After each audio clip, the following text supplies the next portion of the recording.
Hello and welcome to this edition of Ask Andy.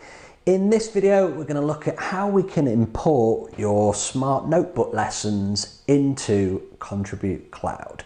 So this is something that we get asked a lot. Now Smart have done a fantastic job over the last 10 years of getting you all hooked on Smart Notebook. But recently, or as of late, they've changed the way in which they license the product, and there's obviously that annual payment which a lot of you are trying to move away from. So what we've done with Contribute Cloud is give you a way of bringing from Smart Notebook into our own software. Now, I will say that not all of your Smart Notebook content will come across. We can only import the non-proprietary elements of your Smart Notebook files. So by that I mean things like the text, images, annotations that you've created. But if you've used anything like a smart widget, a clock or a countdown timer, any form of animation, that's all proprietary to Smart, so we can't bring that across.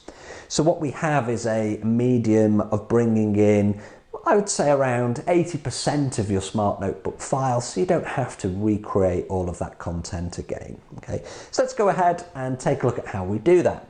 So I'm going to create myself a new workbook, and I'm going to call this one Smart. And we're going to enter Smart as the workbook subject as well.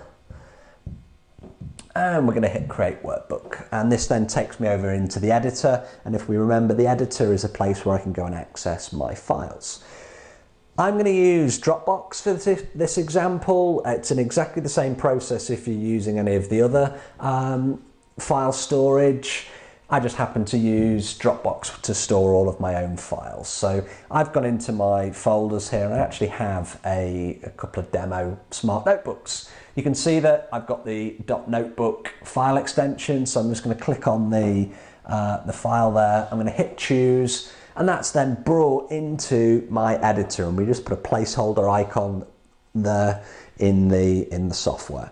So what I'm going to do now is I'm just going to hit play. And we're doing this all live, it's not been pre-processed, so now the system is processing the file into a format that it can read, and then it will then appear in the play mode and we'll be good to go. So we've got our Smart Notebook file here. The first thing that you'll notice is that this is kind of a square file. And this is because most of your smart boards would have been in 4:3 aspect ratio.